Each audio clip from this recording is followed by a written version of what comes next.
Sup? Dope. You got your snacks, your cuddle buddy, and your Adidas. This first photo that you're about to see in a few moments was taken by a viewer named Jane. Jane had met a man named Jeremy off a dating app. She hadn't... I know a guy named Jeremy. I know two Jeremys. But the one I'm talking about,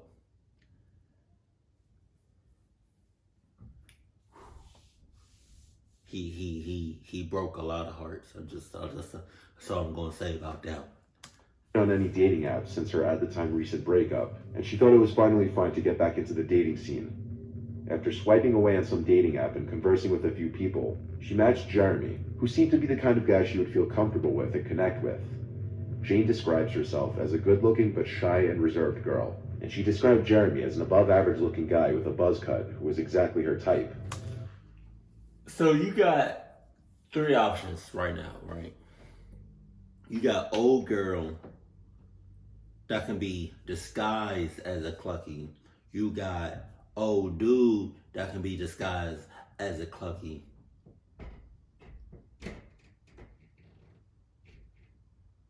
Or I don't know why I said the third option. Or they can definitely be two cluckies. All I'm saying is I don't trust that dating app shit. He had a full tattoo sleeve on his left arm and had mostly pictures of himself outdoors. Most notably, his first picture was of him leaning on his pickup truck with his dog in the bed of the truck and the woods in the background. The two struck up a conversation about his dog and then dogs in general. The woods in the background? You missed me on that. Next. Skip. Clucks you talking about? And eventually the conversation segued to local bars that the two would frequent. Jeremy picked up Jane, and the two ended up going to a bar called Lansdowne Street, and in her words, kind of hitting it off. Jeremy dropped off Jane at home, but beforehand he seemed a bit reluctant, wanting their little date to continue, even at one point implying that she should go back to his place with him. She politely rejected him, and that was the end of their first date. The two would text back and forth the next few days, and saw each other again the following Friday, where they went out to get fast food and ice cream. After chatting in Jeremy's car driving around for a bit, he ended up taking them to his house, where he started trying to get her to come into his house. Jesus! She rejected this request over and over until it got creepy, and then he started getting a bit physical. Jane said she didn't know if he was trying to physically remove her from the car or if it was him trying to make some kind of physical advance on her. Either way, she shoved his arms off of her and left the car, walking quickly down the street. Jeremy called her a few times, but she ignored him and kept walking. She had her older brother Chris come pick her up. Shockingly, after a long back and forth over text, Jeremy cursed Jane out, but then minutes later switched his tone to apologetic and regretful. Jane blocked his number, figuring he was not what he initially seemed and he might be crazy. Now this is when the photo that I mentioned earlier comes into play. That night, Jane was awoken to a sound outside her window. It was the sound of the recycling bin full of glass and cans on the side of the house being kicked. It was late at night, so this was cause for alarm. She got out of the bed to look out her bedroom window. My ass got out, my ass, you got out, my ass, you got out, my ass.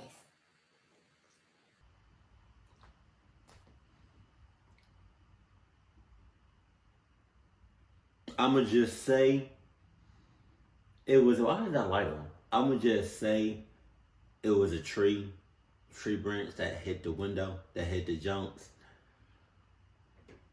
Cause I'm not about to get up. I want, no.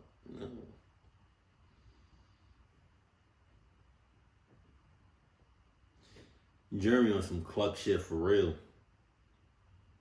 But then old girl, I forgot her name. She got some cluckness like already in her genes. She just don't know it yet. Upon lifting up the blind and looking around outside for just a second, she saw something that made her stomach churn. In this picture that she took, you see Jeremy standing in the darkness with his hood over his head, facing the window. She managed to not scream and be brave enough to take this picture when she saw him out there. Jeremy tried opening the window when he was seen and started yelling Jane's name repeatedly. Jane screamed for her brothers and her dad to help. And by this point, Jeremy had taken off. According to Jane, the whole block had to hear his 8-cylinder pickup truck flooring it down the street. Tempted to text Jeremy threats of calling the police, she showed restraint and brought the info to the police the next day and filed for a restraining order using the texts and pictures as proof of reason. She sent a photo of the restraining order to Jeremy, which went unresponded to because she never unblocked him. What Jeremy planned to do at Jane's window is not exactly clear, but even if it wasn't to break in and he wanted to talk to her, that wouldn't be okay either. And after the toxic messages he sent her, nobody would assume he's a completely level-headed individual. In fact, those messages, mixed with his sneaking around her house in late hours of the night and coming to her window after being blocked, suggest he might have been a dangerous individual. You think? Jesus. What you're looking at right now is one of the many dolls made by Anatoly Moskvin, a Russian... I don't care who made that shit. Aladoni Makawashi. That was racist. I'm sorry. I'm sorry. Jesus. He looked sus. He looked sus. He looked creepy. He looked in cahoots. He looked sus hoots. The whole nine, to be honest. Oh, he do. He can be like the nicest person. Nah, he not. He makes dolls. I was gonna say he can be the nicest person, in the world, or one of the nicest people in the world. But like, you make dolls. You can't be that. You can't be nice at all. That was a creepy ass doll. Oh my God. Jesus. Former journalist and college professor with expert knowledge of cemeteries. As a child, Anatoly began wandering through cemeteries with friends for fun, and as time went on, he developed a fascination for the dead.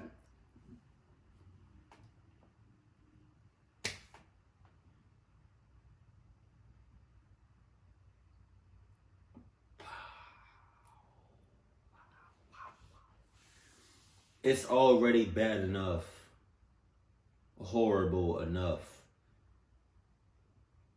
that you were just playing in a cemetery just cuz. But then, to add salt to the wound, you became you became you. That's it. A clunk ass you. Jesus Christ. What did he say? He became fascinated with the dead. Are you serious? Be one of them people. What is it called? Autopsy or something? Be one of them people that, like, when somebody dead, that person looks at the body, examines it. Be that person. No, because I think they creepy too. Jesus. Decades later, this fascination led to a hobby of collecting dolls. Oh. But this hobby hid a macabre obsession that drew upon his particular interests, digging up the dead and making dolls out of their corpses. Oh my God. Oh my God. Oh my God. Holy shit. He's batshit crazy. Yes, the doll you're looking at is actually made out of a dead body. After making his human dolls, he kept them in his home as his companions and possibly lovers, evident by some of the stuff he wrote about his dolls. For example, I kissed her once. It's already bad enough that people have sex dolls. If you don't know what that is, just look it up, right? But then you're having you're doing sexual things with a dead body. That is so wrong on so many levels. I don't even know where to begin. You as far as cluck people and what they have done in their life, you are probably like top 10. You definitely top 10. And again, then again. But the really disturbing part of this is that the dolls were in majority made from little girls aged 3 to 12, and he would apply lipstick and makeup to many of their faces. He even marked the birthday of each of his dead victims in his bedroom. His self-proclaimed expertise on cemeteries wasn't a lie, as he was able to desecrate countless graves in his hometown while evading police for years until he was finally caught after the increasing suspicion at the growing number of defiled graves in the area. Jesus. When police searched his home, they found 26 life-size dolls, or rather mummified corpses, scattered throughout the house. But the police didn't know they were corpses at first, until he openly admitted to it.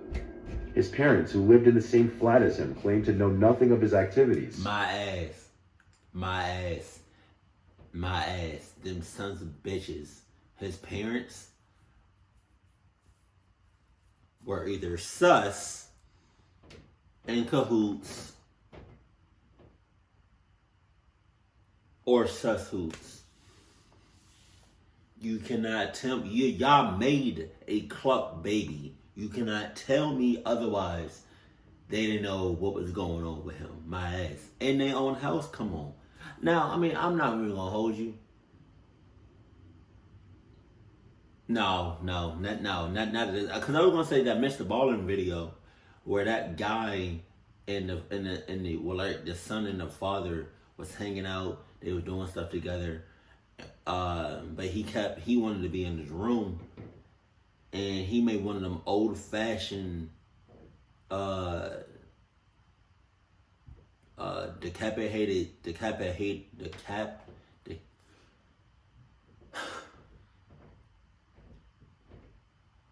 one of them jumps that cut off your head. You know, you lay down and it's a big ass blade that goes shoot all the way down. He was just making that in his room for months. But you can't hide something like that. If you do, Jesus. His parents and others who had seen the dolls stated that they did not suspect that there were dead bodies inside. But then again, who would? Not even the police suspected the dolls to be bodies at first. I did. His parents said they thought it was just his hobby to make such big dolls and did not see anything wrong with it. Fuck you. It's dolls. During a hearing in which he sought to be released from a psychiatric hospital to care for his elderly mother and live with a new girlfriend, he refused to apologize to his victim's parents. In his mind, he thought he was doing something good, as he stated he felt great sympathy for the dead children and thought that they could be brought back to life by either science or black magic. He even went as far as to shun the parents for leaving their daughters in the cold, whereas he took them into the warmth to be reborn. Anatoly dried the corpses using a combination of salt and baking soda, and then stored the bodies in secure, dry places in and around cemeteries. Once the bodies dried, he carried them to his home, where he used various methods to make the dolls, in an attempt to give the children functional bodies to be used when he eventually discovered a way to bring them back to life, feeling that their physical remains were too decayed and ugly for them to feel comfortable or happy. While some of the parents want Anatoly locked away behind bars for life, it was determined that he suffered a form of paranoid schizophrenia and has since been held in a psychiatric hospital. From his perspective, he may have thought he was saving a bunch of young girls, but from any other perspective, it was a horrific, downright disturbing thing to do. The picture you're looking at right now is of Amy Reeves and her baby sister. The backstory behind this picture isn't as cute and wholesome as one would imagine. On this day, Amy was taking her sister out trick-or-treating for Halloween. Amy lives in the backwoods of Texas. She moved from Houston to a small town closer to Galveston, as she described to be about an hour drive towards the southeast coast. It's Texas. Amy's move from the big city to a very small town was much needed for her, as she was sick of the city life, and settling into a very small home with 2 acres was a nice change of scenery for her. However, she kept noticing something completely eerie from the moment she moved into the house. It had nothing to do with the property or the home, but rather something outside the home. She kept noticing every time she would pull out of her driveway, a car would follow her and go the exact route she was going. Oh, shit. She would ignore it and move on with her day at first, Nice. but it kept happening every single time that she would leave her house. Wow. Every single time?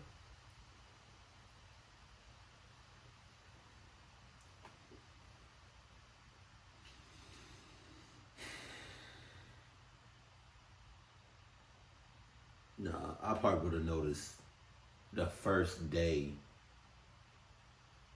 maybe the second day of somebody following me. Cause I was gonna say I would just give her like the benefit of the doubt. Maybe she, she leaves to work in the morning or something, and that person just so happens to go the same route she goes, you know? But then he's hit me with the every single time she leaves the house. One of the neighboring houses, the same vehicle would pull out of their driveway whenever she would pull out of hers. She very soon started to suspect that there were some ill intentions there. However, for a while, she kept ignoring it and still moved on with her day, hoping it would stop eventually. Wow. When she was returning home from work one day, something in her gut told her to take a different route home. So she listened to her gut and took a different route. Instead of taking the highway, she took the service road towards the entrance of her little neighborhood.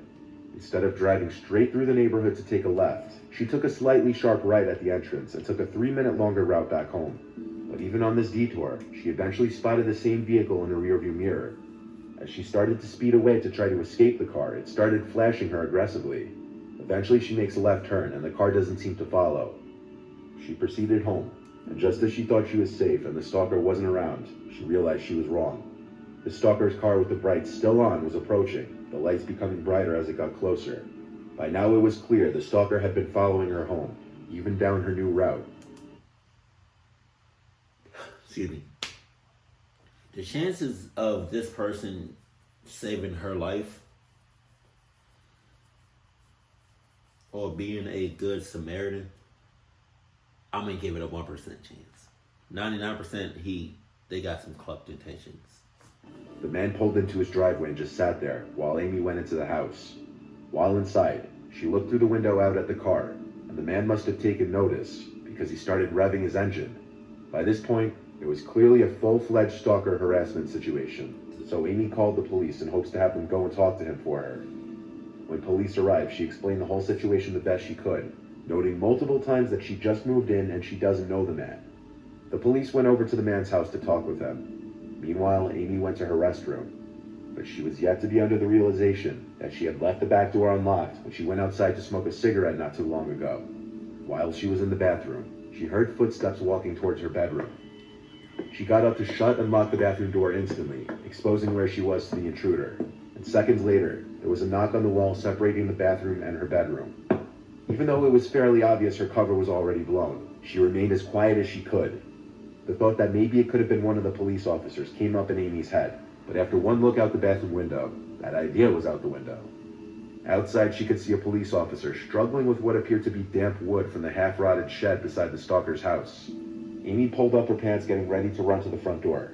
That's when she heard it again, an aggressive knock on the other side of the wall from her bedroom. The stalker was inside her bedroom, no doubt. With not many other options other than being a sitting duck, Amy opened the bathroom door and bolted for the front door and outside to try and find an officer. But there were none in sight, not even the one that was struggling with the rotted wood moments earlier, just their empty squad car. After running around looking for the officers, she returned closer to her house where there was a commotion heard from inside, and it sounded as though there was a struggle between an officer and somebody else. Amy re-entered her house to see one of the officers on her bedroom floor in a lot of pain, who looked to be struggling holding his neck, not bleeding, but bruising as if the man punched him in the throat repeatedly or strangled him. The officer never told Amy exactly what happened because his partner called an ambulance for him, but Amy was notified later that same day that the man who was stalking her was taken into custody for assaulting and fleeing from an officer. Amy never learned why the cop's partner was struggling with the wood outside, or how exactly the one officer knew to check the inside of her house. In all likelihood, by the time the police had arrived, the stalker had already let himself into her house. And when the police didn't get an answer at the stalker's house, one of them returned to Amy's house to find the door ajar, and the rest you could figure out. The picture you saw minutes earlier of Amy and her baby sister was sent to her phone only days after moving in, and it was taken by a passing car without her even knowing it. After this entire stalker incident, it became much clearer who took the picture, though Amy still doesn't know how exactly they could have gotten her phone number.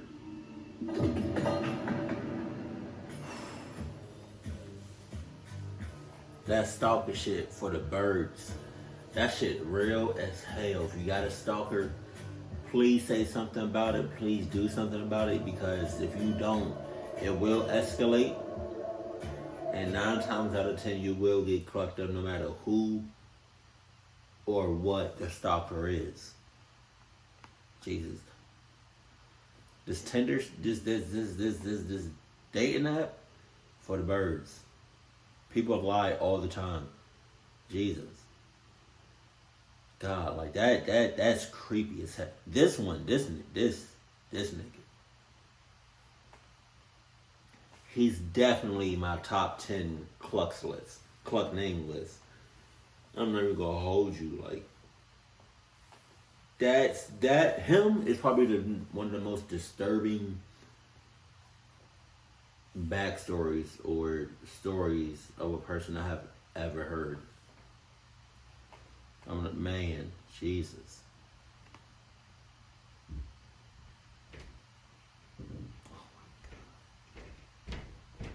Crazy. Pedophile. Creepax. Man. Damn. This was so this one. That one was, bad. That's crazy. That's crazy how this picture I want to maybe he had tinted windows or something. But it looks like a crystal, not clear, but like the picture doesn't look fuzzy, it doesn't look blurry. How did you not see him or see the person? Maybe he did have tinted windows. I don't know. But god damn, man, y'all watch out, please, every single day. Every day you gotta watch out. We gotta watch your back. Even in the house, you gotta watch your back. Keep it cool, keep it classy, and I love you. Stay happy, my family.